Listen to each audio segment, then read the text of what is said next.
വോട്ടെടുപ്പിന് മണിക്കൂറുകൾ മാത്രം ബാക്കി നിൽക്കെ BJPയെ പ്രതിരോധത്തിലാക്കി വോട്ടിന് നോട്ടാരോപണം. NDA സ്ഥാനാർത്ഥി പാലക്കാട്ടെ ശോഭാ സുരേന്ദ്രനൊപ്പം എത്തിയ ആൾ വയോധികയായ വോട്ടറുടെ കൈമടക്കൽ പണം വെച്ച് നൽകുന്ന ദൃശ്യങ്ങൾ ഇന്ന് കോൺഗ്രസ് പുറത്തുവിട്ടു. തന്നെ വേട്ടയാടാൻ വേണ്ടി മാത്രമാണ് ഈ ശ്രമമെന്നും എല്ലാം മുൻകൂട്ടി തയ്യാറാക്കിയ ഒരു തിരക്കഥയാണെന്നും ശോഭാ സുരേന്ദ്രന്റെ പ്രതികരണം വന്നു. സംഭവത്തിൽ ഫ്ലൈയിങ് സ്ക്വാഡ് പ്രാഥമിക അന്വേഷണം നടത്തി പാലക്കാട് ജില്ലാ കളക്ടർക്ക് റിപ്പോർട്ട് കൊടുത്തിട്ടുണ്ട്. വിശദമായ അന്വേഷണം വേണമെന്ന് പാലക്കാട് ജില്ലാ കളക്ടർ മുഖ്യ തെരഞ്ഞെടുപ്പ് ഓഫീസറെ വിവരം അറിയിച്ചിട്ടുമുണ്ട്. നമുക്ക് ആദ്യം ആ ദൃശ്യങ്ങളും പിന്നീട് വന്ന പ്രതികരണങ്ങളും ഒന്ന് കാണാം.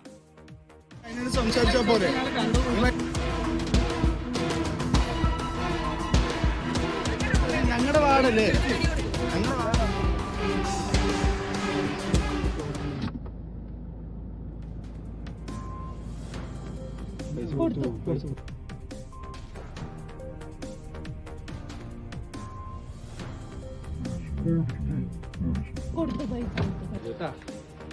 പൂർണ്ണമായും BJP ഗവൺമെന്റിന് വിധേയരായിട്ടാണ് ഇലക്ഷൻ കമ്മീഷൻ പ്രവർത്തിച്ചുകൊണ്ടിരിക്കുന്നത്.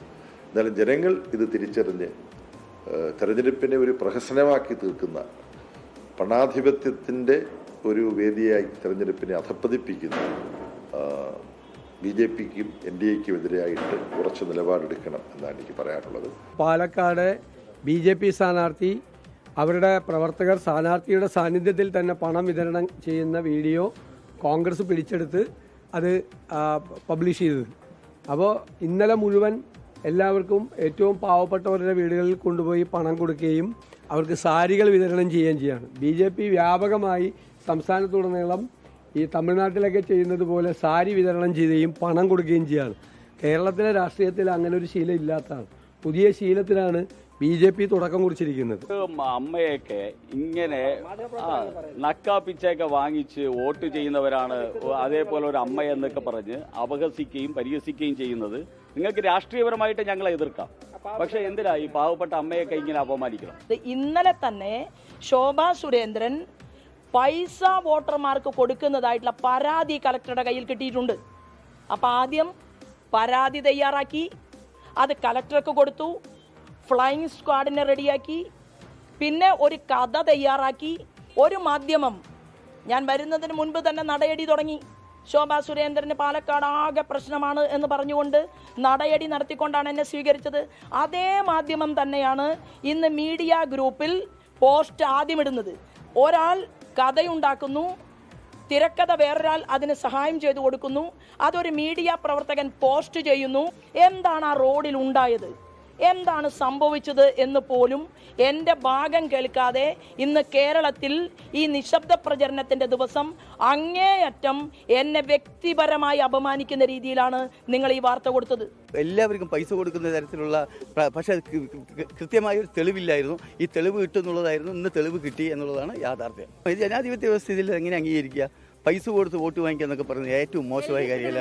ഇതിൻ്റെ വസ്തുതകൾ പരിശോധിച്ചിട്ട് LDF പരാതിയുമായി മുന്നോട്ട് പോകുന്നു. ദിവസങ്ങളായിട്ട് പോകുന്ന കല്യാണ വീടുകളിലും മരണ വീടുകളിലൊക്കെ കൊടുത്തു എന്ന് പ്രവർത്തകർ പറയാറുണ്ട്. ഇത് ഒരിക്കലും എന്തായാലും ഒരിക്കലും അകപ്പെടുന്നുള്ള കാര്യം ഉറപ്പായിരുന്നു. അത് ഇന്ന് ഇങ്ങനത്തെ ഒരു അവസരത്തിൽ അകപ്പെട്ടു.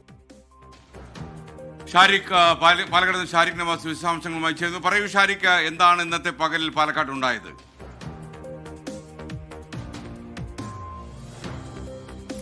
സംഭവബഹുലമായ ഒരു പകലാണ് പാലക്കാട് കഴിഞ്ഞത്. കാരണം തുടരെ വിവാദങ്ങളുടെ പിറകെ പോകലായിരുന്നു ഇന്നത്തെ പാലക്കാടിന്റെ ഒരു തെരഞ്ഞെടുപ്പിന്റെ തലേ ദിവസം. അതായത് പോളിംഗ് ബൂത്തിലേക്ക് ഇനി ഏതാനും മണിക്കൂറുകൾ മാത്രം ബാക്കി നിൽക്കെ ഒരു പോളിംഗ് നടക്കുന്നതിന്റെ തലേ ദിവസം സംഭവബഹുലമായ വിവാദങ്ങളാണ് പാലക്കാട് ഉണ്ടായത്. ഇന്ന് രാവിലെ 11 മണിയോടെയാണ് കണ്ണാടി പഞ്ചായത്തിലെ തരുവക്കുറിശി എന്ന് പറയുന്ന മേഖലയിൽ NDA സ്ഥാനാർത്ഥി ശോഭാ സുരേന്ദ്രനും അതുപോലെ തന്നെ അവരുടെ പ്രവർത്തകരും 3-4 കാറുകളിലായി ഈ തരുവക്കുറിശി മേഖലയിൽ എത്തുന്നത്. ഓരോ വീട് കയറിയും നിശബ്ദ പ്രചരണമാണ് അവർ നടത്തിയിരുന്നത്.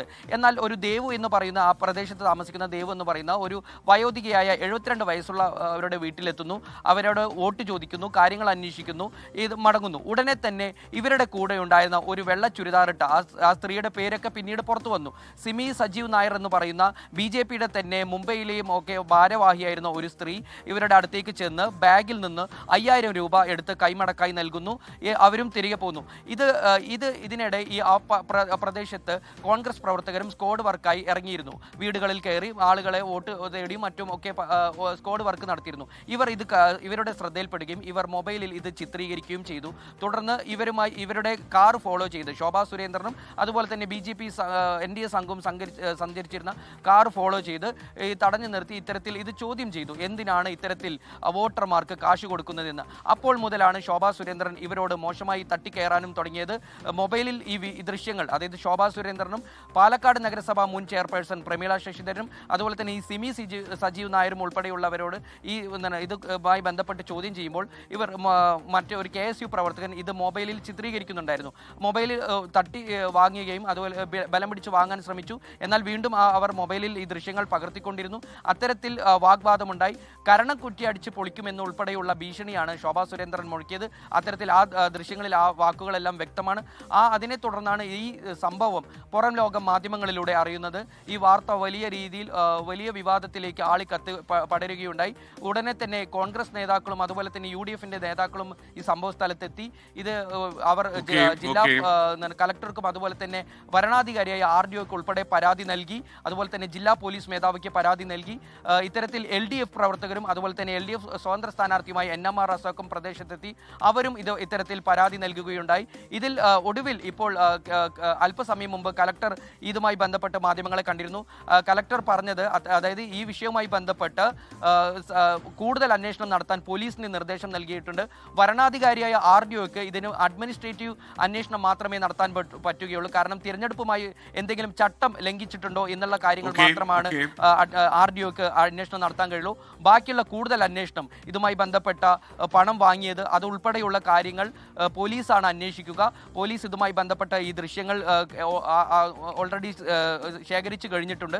അത്തരത്തിൽ ഷാരിഖ് നവാസാണ് വിവരങ്ങൾ വെച്ചത്.